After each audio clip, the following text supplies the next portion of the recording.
Breakdown time. Hello, I am Komo. I make music sometimes. Fucking, this song was fun. This song is Even Steven. If you haven't heard it yet.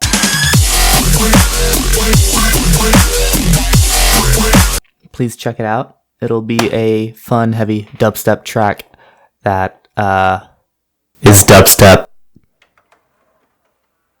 Man, I really need to write a script before I just start recording. Anyways, for the breakdown for this track, the track is pretty much entirely just a bunch of drops. 2 drops, really. It starts off with this just Foley intro. That's cool.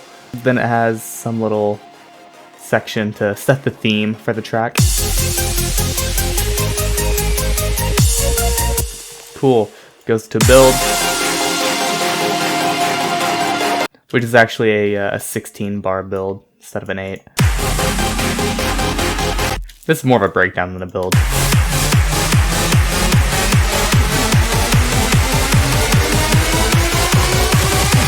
And then we got the drop.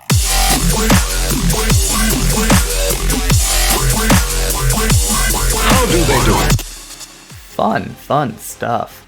I have little markers all over the place, mostly for specific ideas. Like when this says mute, it just means, hey, I want everything muted except for like a few things. Amazing. I want that soloed out. Nice. Same shit. And then it goes to a break. Here's another example of shit. This is just a quick 4 bar build going into the second part of the drop. Where do they find all that energy?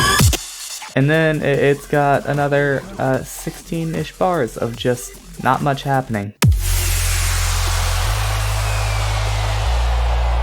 And this is just to give people rest. You have to have some low energy. Let people rest, let their ears recuperate. Otherwise, everything just turns into literal noise for them. And then this will build back up into what I just called fun, which is basically just a really bright and big cinematic mini drop.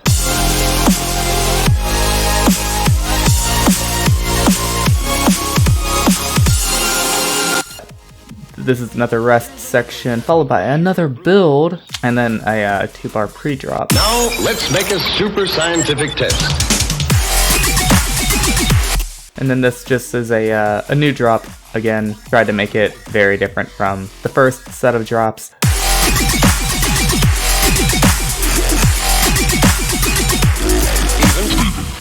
Yep. And then it continues. This continue is actually just practically the same drop again, but with a macro on here to keep it different sounding on the main bass. With a different fill going into drop 2 again, which is just drop 2 from the first section, but now the kick and snare are regular time. So it sounds almost like a hard dance house track.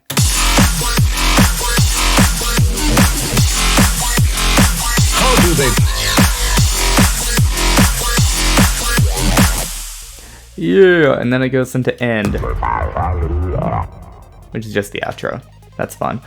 This never ended up getting used, but this was a drop idea that just ended up getting scrapped.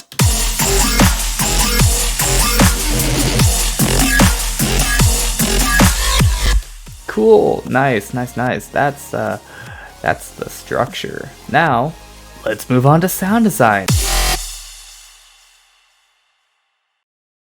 For the sound design, I'm going to start with the basses, because that's typically what people care about more than anything in dubstep, is going to be the basses. The basses and the arrangement for the drop, pretty simple. It's pretty much just 3 sounds, so this first one doesn't change all that much. It's just a hit that only lasts a quarter note, and it happens every 2 bars. Yeah, same thing. I'm gonna ignore the post-processing right now because I can show you at the end, and it's literally the same processing for almost every bass. For this bass in particular, bowed metal from Spectral. It's using 2 voices. This was back whenever I would use multiple voices to get that stereo sound in the basses. I don't do that anymore, but that's just how it is. The sub is, I don't know why the sub's being direct outed. And then a reverb filter, which helps create that raspiness of the sound. Nothing special happening here, except for maybe this. Yeah, that's about it. And then it's using rectify on the distortion.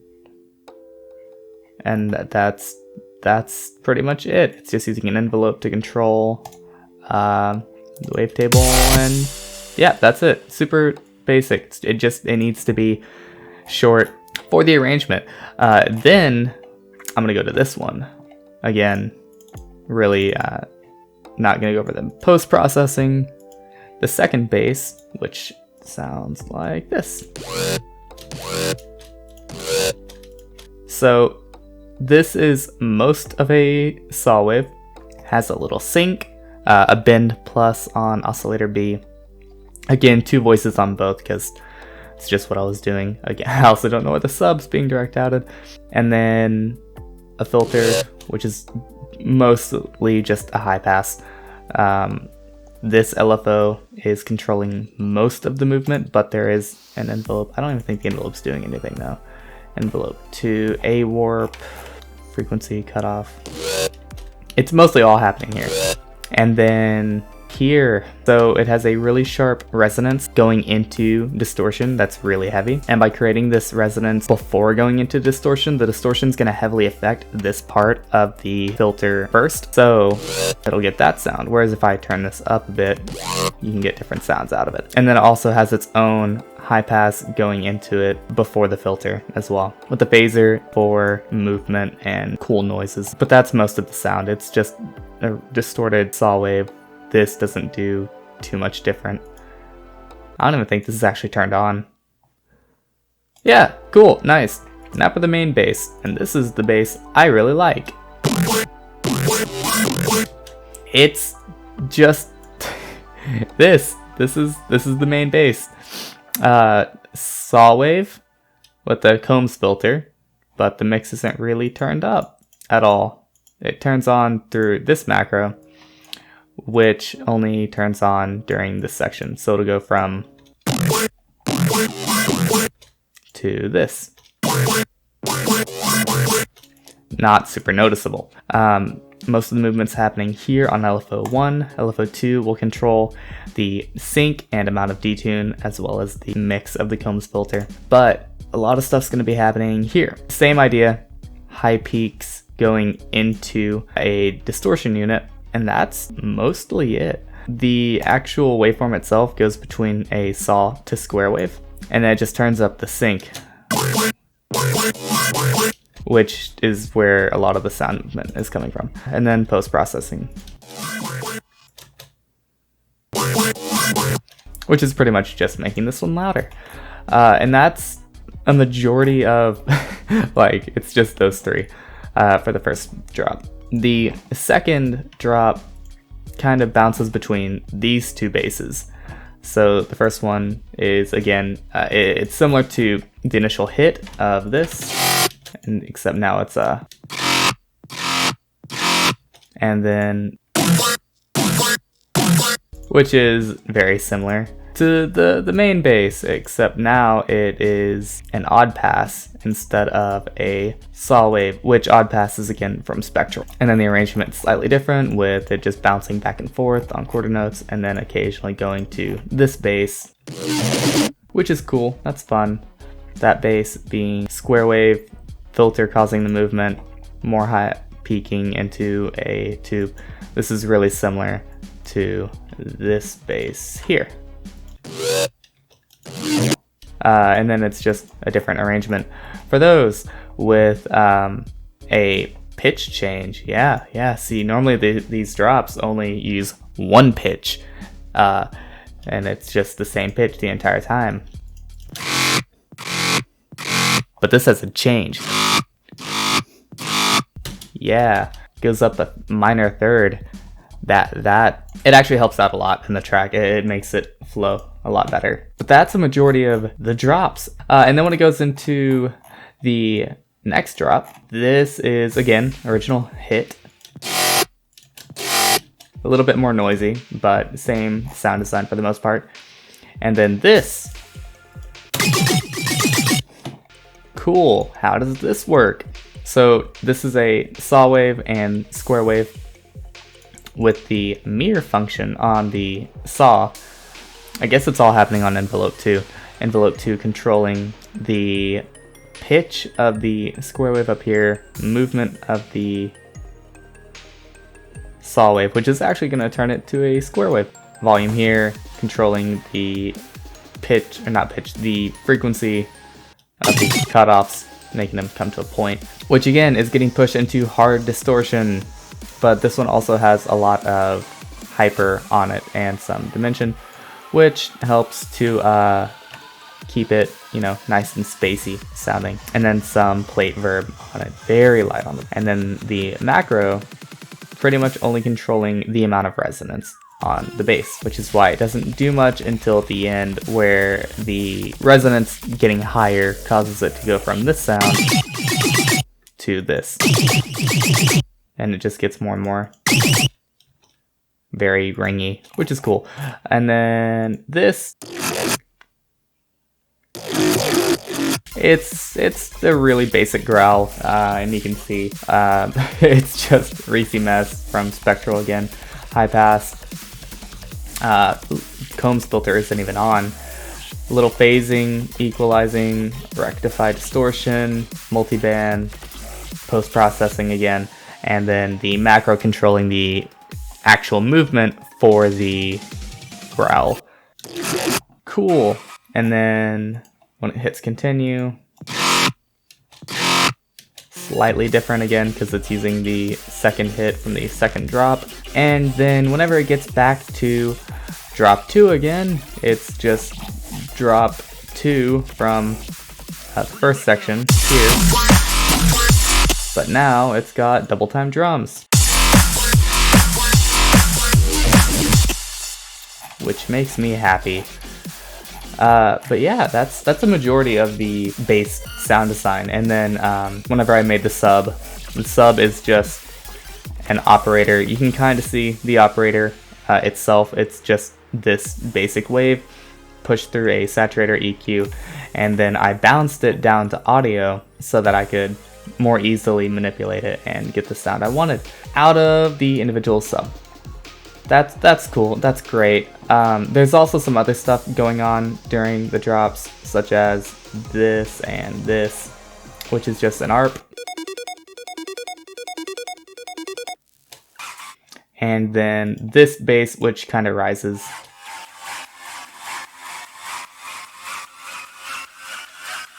That's cool. It happens on both first and the last drops. And that's about it for the main basses. Then we go over to the verse breakdown, that section. That's cool. We got the lead.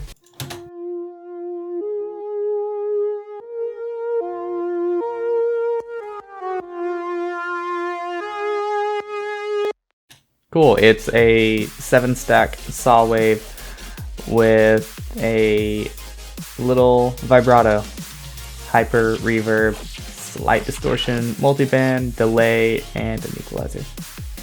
Cool. The chords they're frozen right now. Just take my word on this. It's a 16-stack saw wave with some post-processing. You can't even hear it because they're actually being bounced down to here. So if I take them both.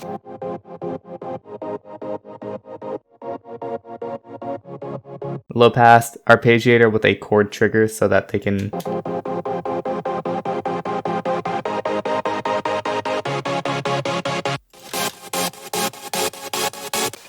Cool. This is just underneath the saw stack. It's a bass. It's pretty much just the saw wave again, with the same post-processing. You're gonna see this a lot. And then this kind of acting as a growl.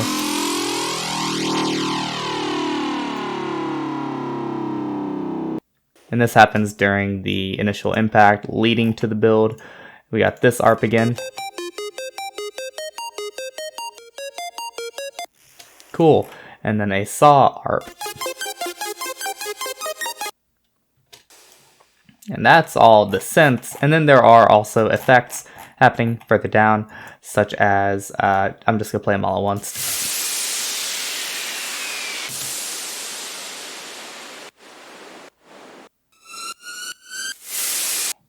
Cool. It's just a lot of that over and over. And then drums, this is actually just kick.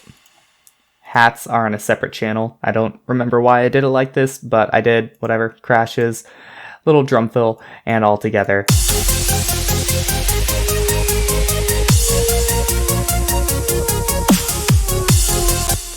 Cool. Cool. The build, same. Kick, crash. This is a crowd clapping. Cool. Not much else really happening except for these build risers, which all sound like this.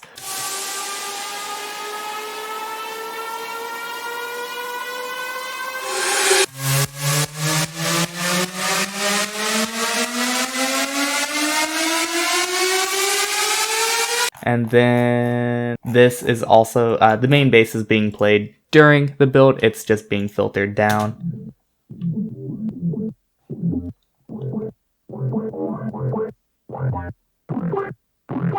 So that's going on. Crowd clapping still happening. All these kicks being layered faster and faster until you got the 2-bar pre-drop of just all of this nonsense. Now, let's make a super scientific test. Which is just drum fill from Sullivan King. This vocal sample. Now, let's make a super scientific test. And then these two, which sound like this. So all together. Now, let's make a super scientific test. Yay. I mean, that's really it. And then when we get to the rest is not much happening here except for the hats. This saw bass again. And then these ARPs playing. This is just going to be your big cinematic dubstep sound. Really basic drums. Reverby snare. Then you got the lead again. And then the chords, but the chords aren't being triggered by the arpeggiator at this point, so they're just sustained chords. Which there is distortion on these chords. I wouldn't normally have that, but it worked out for this section this time around. Then you got the saw bass and growl being layered over it. And then the ARPs, so that all together it would sound epic. White noise falling here. Yay, it's pretty cool.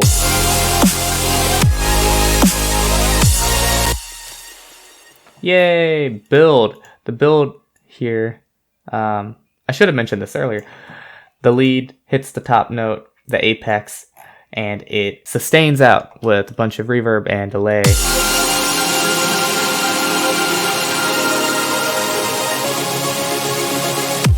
Yep, and that's how that works. It's a fun one. And then the build's pretty much the exact same, except during this section of the second build, there are two different pauses for basses, which are this bass.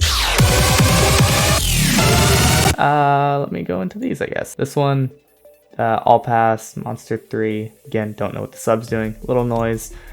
Hyper distortion, flanger, phaser, equalizer. Man, I definitely worked on this a long time ago. This one, light metal, again, spectral, high pass, linear fold this time for the distortion, not as harsh or not as heavy on the amount of distortion. These basses are only used in this section. Anyways, that's the sound design. It's all super basic. And then I guess now we move on to the mixing. The least fun part of the track. I'm just gonna delete that channel because I don't know what it's doing. I suppose I should also quickly show you drums. Kick, snare, and then hat with a bunch of reverb. The crash is just a wicked drum hit with the reverb delay. Cool, that's it. That's all you need to worry about. Drums are easy. So now we're gonna go over the mixing. The mixing on this is a little interesting because I don't mix like this. I had to actually change how this was getting mixed whenever I made it because I started this project months before I finished it, and I took like a 4 or 5 month break in between when I was almost finished to when I finished it. So during that time, my mixing process changed, so I had to kind of improvise, and that's why this one's going to be weird comparatively in the setup and routing. Anyways, drums, because of how many different samples there were, the drums are also going to have the Foley and other recordings in it. Kick and snare obviously are going to be the loudest. Hats are almost at the same volume whenever they peak. The crowd is just the clap, and then all of these, which are all getting slightly compressed and sidechained individually. The hats are also being sidechained over here, and then the kick and snare, it's got some funky processing. This was an interesting way of trying to control the amount of sub on the kick. I don't know why I did this. This is fucking stupid. And then an EQ afterwards anyways. Compressor, saturator, and then this controlling both the kick and snare. The snare itself has its own processing like this. I couldn't decide how I wanted it to sound, which is why there's so many EQs instead of just deleting the EQs. But that's how I set up the drums, and then this is the bus channel for the drums with a small little notch at about 4K hertz, and then a limiter. The synths themselves are all getting pushed into a few different places.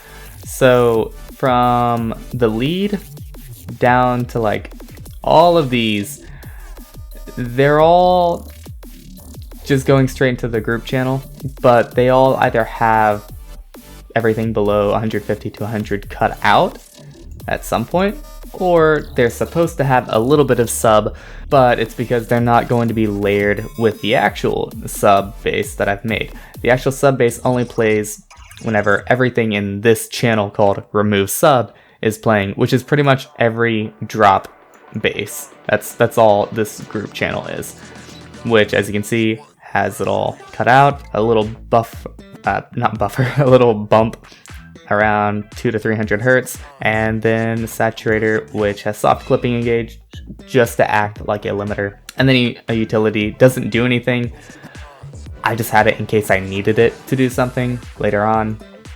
And then yeah, the actual basses are made to hit at 0. The melodic stuff all has way different peaks depending on just the section that it's going to be playing in. I tried to do as little of this as possible, where there's automated mixer control. I don't like doing that. And then the sub bass would be peaking at about -5, just to keep it below the actual basses. That way whenever the basses play, they can clip without being stupidly loud, because the sub would destroy the sound. This doesn't do anything anymore, so ignore it. But a little EQ just to cut out everything below 30 hertz, different peaks where I wanted them. A saturator again with a little drive, soft clipping on, and then the bass turned down a bit, and this is just to make the sub get distorted a little bit less. And then that would be it for the synths. The synths also getting peaked at -7.4 compared to the drums at 0, because reasons. But then there's also the bass send, which is just an input track which takes from this entire group. And all it is cutting everything below 200 and the absurdly highs. Little chorus, very wet reverb, compression with a utility just to control the actual volume of it so I can cut it out whenever I don't want it there. And then a limiter. And then this is getting peaked at negative 26 technically. And it's getting turned off and on, which kind of defeats the purpose of the utility. But same idea where it just controls when it gets turned on so that I don't have it on all the time. And this is just here to help with the space and wideness of the track. The effects are all getting put through the same thing, but pretty much just cut out everything below 200 hertz, and that's it. And then this compressor just controlling the sidechain. Yay! What is this? What is this doing? It's an input. Doesn't have an input. It's just here, I guess.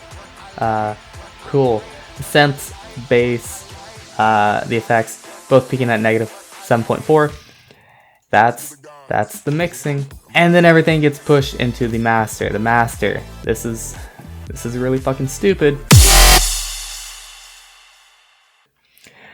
It's got a little pre-EQ, which turns down the sub a bit because the sub was getting a little too loud. And instead of fixing it and mixing, I chose to do it here. Buffing up the mid-range just to keep it beefy sounding. Cutting about 2k hertz, just a tiny smidge because it was getting a little harsh. And then brightening it up again. Utility, not doing anything. Then we got the Ozone 8, which I'll open in a second, followed by limiter not even being turned on, the saturator with soft clipping to act as another limiter, and then a spectrum just so I can analyze the frequencies as they come out.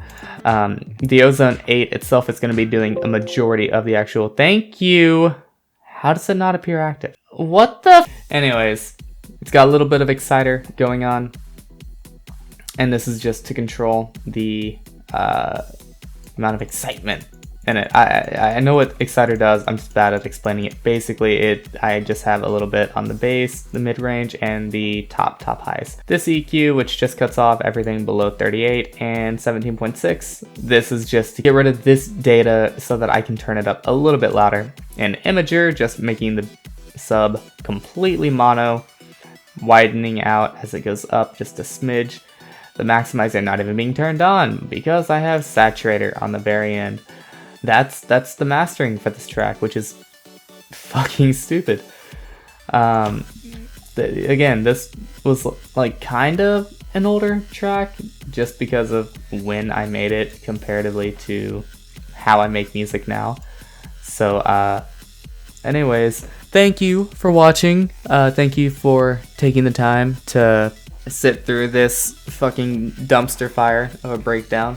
I'm gonna get started on the next one shortly because I have another song coming out on my YouTube channel in 2 weeks. February 14th, Valentine's Day.